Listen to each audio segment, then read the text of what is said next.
Welcome back to our channel. నేను మీ కావ్య. ఇక present మనతోటి స్టూడియోలో రచన గారు ఉన్నారు. ఒకసారి మాట్లాడుతాం. ఎందుకంటే నార్మల్ హ్యూమన్ లైఫ్ లో ఎన్నో పండుగలు, ఎన్నో సెలబ్రేషన్స్ ఉంటుంటాయి. అంటే 21 days కావచ్చు, ఉయ్యాల ఫంక్షన్స్ కావచ్చు, తర్వాత మెచ్యూర్ ఫంక్షన్ కావచ్చు, తర్వాత పిల్లలకి ధోతి ఫంక్షన్స్ కావచ్చు, పెళ్లిళ్ళు, పేరెంటాలు, ఇట్లా ఎన్నో ఉంటాయి. మరి ట్రాన్స్ కమ్యూనిటీలో ఏం సెలబ్రేషన్స్ ఉంటాయి అండ్ ట్రాన్స్ లైఫ్ ఎట్లా సాగుతుంది, ఇట్లాంటి విషయాలు తెలుసుకుంటాం. నమస్కారం అండి.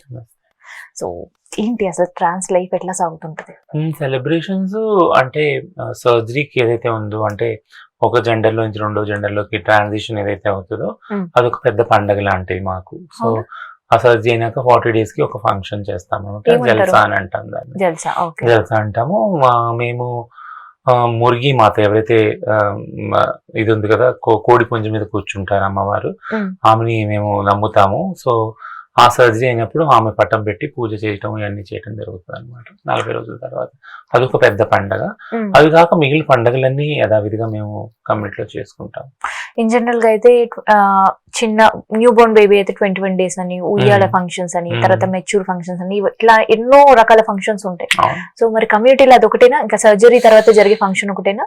అదొక్కటే ఉంటుంది. ఇంకొకటి ఏంటంటే ప్రతి ఇయర్ ఏదైతే యానివర్సరీ ఉంటుందో, ఆ సర్జరీ చేసుకున్న డేట్ ఉంటుంది కదా, సో దాన్ని తిరుగు పూజ అంటారు. ఆ రోజు కూడా మేము ఫంక్షన్ చేసుకుంటాం అనమాట. అట్లా ఎన్ని ఇయర్స్ వరకు అలా తిరుగు పూజలు? అది ప్రతి ఇయర్ ఏదైతే డేట్ ఉందో, ఏ రోజు అయితే సర్జరీ అయిందో అది చేసుకుంటానే ఉంటారు అందరూ మాక్సిమం. అది కాకుండా జల్సా, ఇవి కాకుండా ఎవరైతే చనిపోయిన వారు ఉన్నారు కదా, వాళ్ళ గుర్తుగా మనం సంవత్సరికాలు అంటాము, అవన్నీ కూడా చేసుకుంటా ఉంటాం. ఏంటి తిరుగు పూజ? ఏంటి తిరుగు పూజ అంటే, ఇప్పుడు ఈ రోజు నేను సర్జరీ చేసుకున్నాను, ఇదే సేమ్ డేట్ కి సంవత్సరం అయిపోయాక మళ్ళీ నేను పూజ చేస్తాను. అది ఎందుకంటే ఒక మెమరీ లాగా, ఆ రోజు నేను ఒక కొత్త జన్మని ఎత్తాను. నేను సర్జరీ చేసుకొని ఒక సెక్స్ లో నుంచి రెండో సెక్స్ లో, ఒక జెండర్ నుంచి ఇంకో జెండర్ లోకి మారాను కాబట్టి దాన్ని ఒక ఈవెంట్ గా ఒక పండగ చేసుకుంటాను అనమాట. ఓకే. సో పెళ్లిళ్ళు ఏంటి అంటే, కమ్యూనిటీలో కూడా పెళ్లిళ్ళు ఉంటాయని విన్నాం. పెళ్లిళ్ళు ఉంటాయి, బట్ కానీ పెళ్లికి భద్రత లేదు, యాక్చువల్ గా చట్టభద్రత లేదు.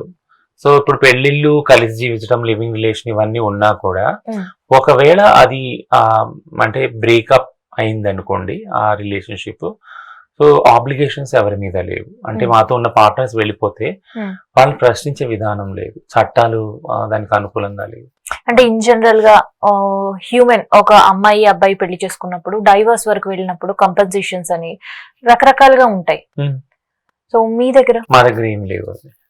సో కాబట్టి అంటే చాలా ఈజీగా వచ్చి చాలా ఈజీగా వెళ్ళిపోవచ్చు రిలేషన్షిప్స్ లో.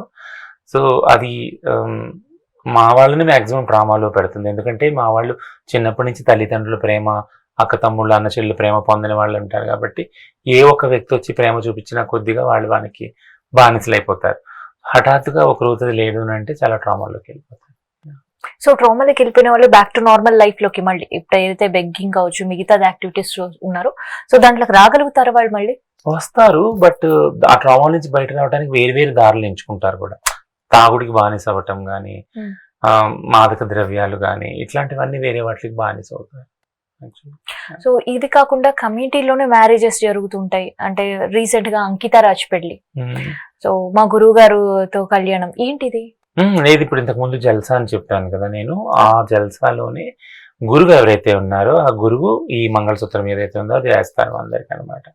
సో ఒక అండర్స్టాండింగ్ ఏంటి అంటే, మా కమ్యూనిటీలో మగవారికి ఎటువంటి ప్రవేశం లేదు, అసలు స్కోపే లేదు, మగవాళ్ళ గురించి ఒక ఎక్నాలజ్మెంట్ కూడా లేదు, మగవాళ్ళు రావడానికి వీల్లేదు ఆ ఫంక్షన్ కి మా కమ్యూనిటీలో.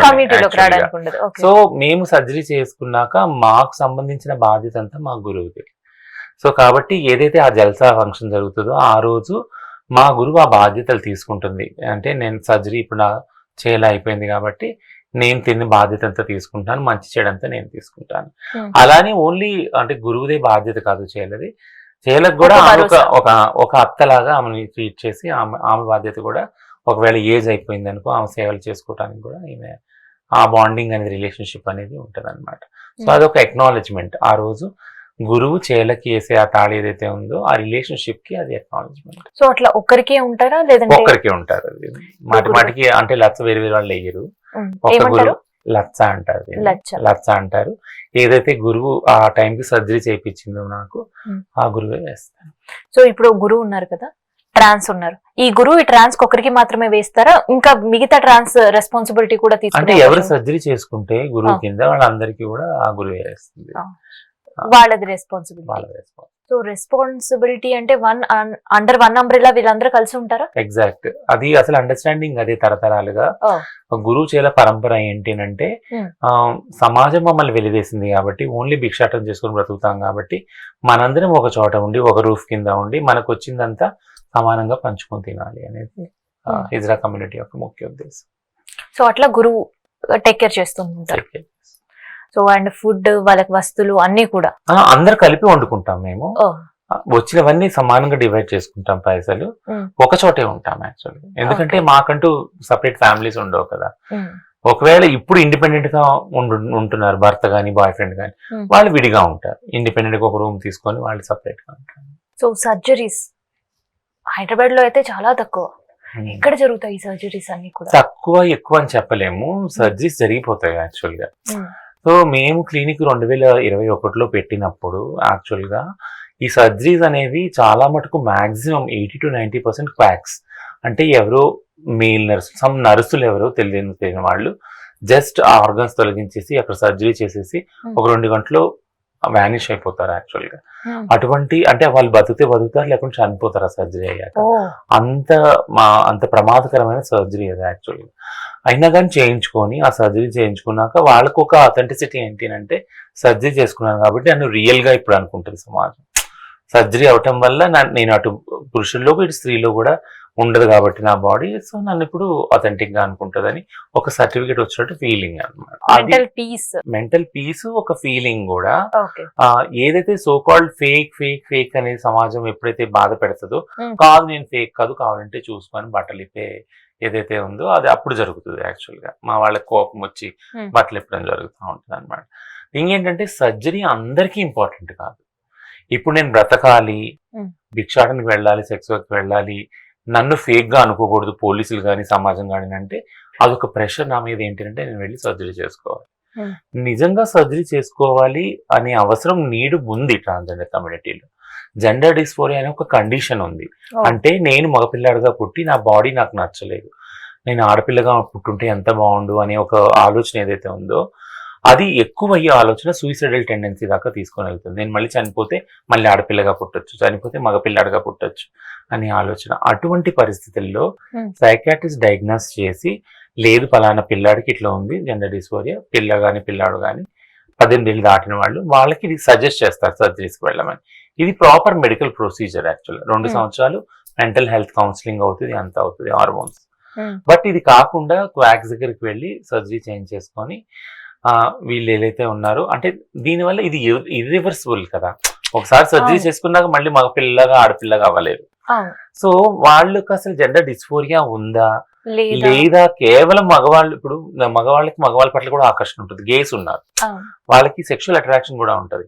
కొంతమంది అది కూడా అయి ఉండొచ్చు. సర్జరీ చేసుకున్నాక వాళ్ళు అనుకుంటారు నేను ఎందుకు చేసుకున్నాను సర్జరీ అనవసరంగా, అంటే నేను మగపిల్లాడిగానే ఉంటే బాగుండేది కదా నా శరీరము, ఇట్లా ఎందుకు అయింది నా జీవితం. ఎందుకంటే ఎప్పుడైతే సర్జరీ చేసుకుంటారో సముదాయంలో ఉంటారో వాళ్ళకి సోషల్ యాక్సెస్ అంతా కట్ అయిపోతుంది. వాళ్ళ ఫ్యామిలీ నుంచి కట్ అయిపోతారు, రిలేటివ్స్ నుంచి, బ్రదర్ సిస్టర్స్ నుంచి, వీళ్ళందరి నుంచి. ఒకవేళ ఎవరైనా వచ్చినా లవ్ చేస్తున్నాను పెళ్లి చేసుకొని తాత్కాలికంగా వాళ్ళతో ఉండి వెళ్ళి. అయితే ఇప్పుడు మీరు ఏదైతే సర్జరీస్ గురించి మనం ఇప్పుడు మాట్లాడుకుంటున్నామో మినిమం ఒక 2 years 1 year అంటే వాళ్ళని మెంటల్ గా ప్రిపేర్ చేయడం మినిమం 2 years. మళ్ళీ తర్వాత అంటే బిఫోర్ సర్జరీ మెడికేషన్ స్టార్ట్ అవుతుంది ఖచ్చితంగా 1 year మెడికేషన్ ఖచ్చితంగా, hormone therapy plus counselling, 9 counselling sessions, అవన్నీ అసెస్మెంట్ అయ్యాకనే సర్జరీకి రిఫర్ చేస్తారు. సో ఇప్పుడు డైరెక్ట్ కొంతమంది సర్జరీస్ మీరు అన్నట్టు చేయడం వల్ల వాళ్ళ ప్రాణాలు పోయే పరిస్థితి ఉంటుంది. చాలా ప్రాణాలు పడమే కాకుండా ఇన్ఫెక్షన్స్ వచ్చే పరిస్థితి కూడా చాలా ఉంది. సర్జరీ అవటం ద్వారా ఆ సర్జరీ చేసే వ్యక్తి ఒకవేళ HIV ఉంటే, సరైన గ్లౌజ్ అవన్నీ ధరించకపోతే, అంటే సరైన మెడికల్ సేఫ్టీస్ గైడ్ లైన్స్ పాటించకపోతే వాళ్ళ ద్వారా వాళ్ళకి రావటము, అలానే STIs రావటం, సుఖ వ్యాధులు రావటము, ఆ తర్వాత సరైన ఫినిషింగ్ అదంతా. ఎందుకంటే ఇది ప్రాపర్ ఒక ఆపరేషన్ థియేటర్ లో అవ్వదు కదా, ఏదో సంథింగ్ ఎక్కడ అన్హైజీనిక్ ప్లేస్ లో ఎక్కడో అవుతుంది, అన్హైజీనిక్ పద్ధతిలో అవుతుంది. దానివల్ల ఇన్ఫెక్షన్స్ వచ్చి కూడా చాలా మంది లాంగ్ టర్మ్ లో ఆ ఇన్ఫెక్షన్స్ భరిస్తూ చనిపోయిన వాళ్ళు చాలా మంది ఉన్నారు. సో ఇన్ని ఉన్నప్పుడు మేము ఏమన్నామంటే ఇది గవర్నమెంట్ సీరియస్ గా తీసుకొని ఇవి ఏదైతే అన్ఆథరైజ్డ్ ఏవైతే సర్జరీస్ ఉన్నాయో వీటిని ఆపాలి. ఏదైతే హెల్దీ ప్రొసీజర్స్ ఉన్నాయో నిజంగా జెండర్ అసెస్మెంట్, డిస్ఫోరియా అసెస్మెంట్ చేసుకొని ఆ పద్ధతి అన్ని పాటించి దాని ద్వారా రిఫరెన్స్ వెళ్ళి ప్రాపర్ సర్జరీ ద్వారా చేయించుకుంటే మంచిది అని మేము అడ్వకేట్ చేయడం స్టార్ట్ చేసాం. యాక్చువల్గా మాక్సిమం ఎవరైనా సర్జరీస్ అనేసరికి హైదరాబాద్ పేరు చెప్పరు. చెప్పారు ఎక్కడ జరుగుతుంటాయి? సో హైదరాబాద్ లో జరుగుతాయి, యాక్చువల్ గా జరగదని కాదు. హైదరాబాద్ లో చాలా వెల్ స్కిల్డ్ కాస్మెటిక్ సర్జన్స్ ఉన్నారు. వేరే రాష్ట్రాల నుంచి కాదు, దేశాల నుంచి వచ్చి కూడా చేసుకుంటారు. ఈ కాస్మెటిక్ సర్జరీ ఓన్లీ ట్రాన్స్జెండర్ వ్యక్తులకే కాదు, ఆడవాళ్ళు కూడా చేయించుకుంటారు.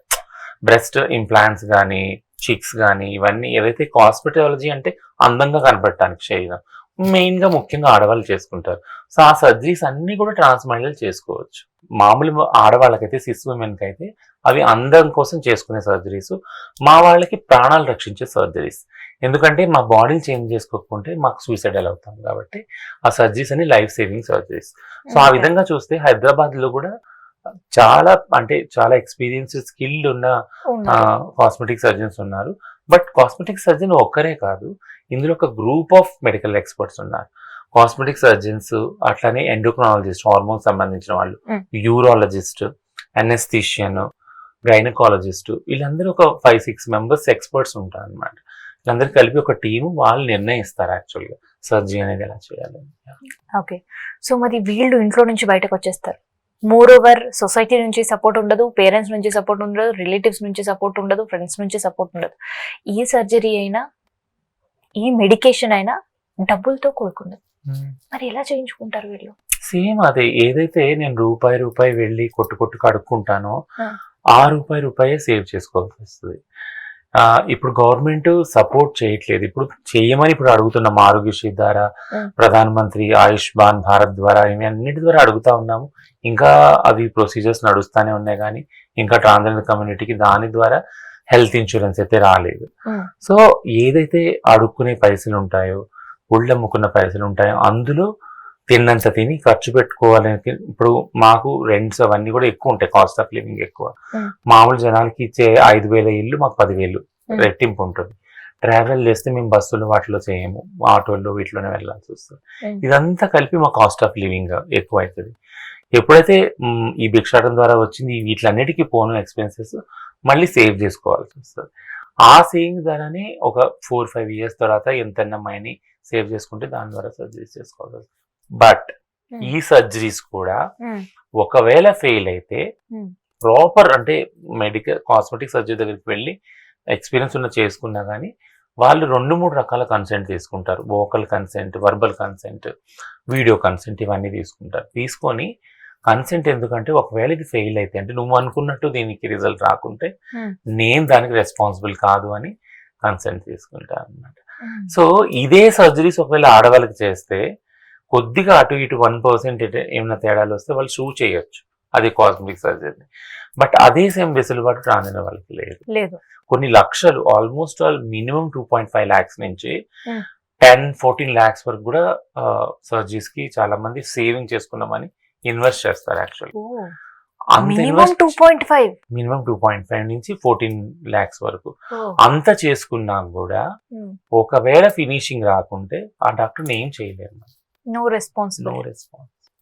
సర్జరీ అవుతుంది, ఆ తర్వాత వాళ్ళని ఎవరు టేక్ కేర్ చేస్తుంటారు? కమ్యూనిటీనే టేక్ కేర్ చేయాలి. యాక్చువల్ గా టేక్ కేర్ అనేవి ఎవరు ఉండరు. ఎందుకంటే కమ్యూనిటీలో ప్రతి ఒక్క వ్యక్తి కూడా ఉదయం లేస్తే భిక్షాటన పరిగెత్తాలి, నైట్ అయితే సెక్స్ వైపు పరిగెత్తాలి. ఒకళ్ళ గురించి పట్టించుకునే ఆ టైం కూడా ఉండదు యాక్చువల్గా. ఎందుకంటే టైం ఈజ్ మనీ కదా, ఉరుక్తా పరిగెత్తుకుంటా పోతానే ఉండాలి. ఎవరైనా బతుమాలుకొని మీరు ఉండండి అమ్మా మీకు ఇంత పైసలు ఇస్తామని వాళ్ళని బతుమాలుకొని అక్కడ కూడా పైసలు ఇచ్చి వాళ్ళతో చేయించుకోవాలి. ఎక్కడైనా డబ్బులే, ఇంకా ఎక్కడైనా డబ్బు, ప్రతిదీ డబ్బుతో కొనుక్కోవడమే. సో మొత్తానికి అయితే ఒక్క మాటలు చెప్పండి, ఇప్పుడు ట్రాన్స్ కమ్యూనిటీ సేఫ్ లో ఉందా, సెక్యూర్ లో ఉందా? అస్సలు లేదండి, చాలా ప్రమాదకరమైన పరిస్థితిలో ఉంది. ముఖ్యంగా ఈ సూసైడ్స్, మర్డర్స్ ఏదైతే ఉందో దీనికి సంబంధించి ఒక పాలసీ రావాలి, చట్టంలో మార్పు రావాలి. అప్పుడే కనుక ఇవి ఆగవు. ఎన్ని సంవత్సరాలు కొట్లాడతారు ఇట్లనే మీరు? అంటే నేను యాక్చువల్గా నేను ఏమనుకుంటే నా తర్వాత తరాలు కూడా కొట్లాడాలని అనుకుంటాను. కొట్లాడటం ద్వారానే కొన్ని హక్కులు వస్తాయి ప్రతి ఒక్క మార్జినైజ్ కమ్యూనిటీకి. సో కొట్లాట అనేది ఆపేసిన రోజున చాలా ప్రమాదం పొంచి ఉంటుంది. సో కొట్లాట అనేది నిరంతరం జరిగే ప్రక్రియ అది యాక్చువల్ సమాజం. ఎందుకంటే నమ్మకం ఉందా? చాలా నమ్మకం ఉంది. ఈ తరంలో కొన్ని సాధించుకున్నాం మేము, మా తర్వాత వచ్చే తరాలు ఇంకొన్ని తరాల్లో ఇంకొన్ని హక్కులు సాధించుకుంటారు. సో ఈ హెచ్చు తగ్గులు ఉన్నంత కాలము ధనవంతులు, పేదలు, ట్రాన్స్ వాళ్ళు, ఆడ మగవాళ్ళు ఇవన్నీ ఉన్నాయి కదా, కులాలు, మతాలు, విభేదాలు, హెచ్చు తగ్గులు ఉన్నంత కాలం పోరాటం అనేది అనివార్యం. సో ఇది రచన గారితో స్పెషల్ ఇంటర్వ్యూ.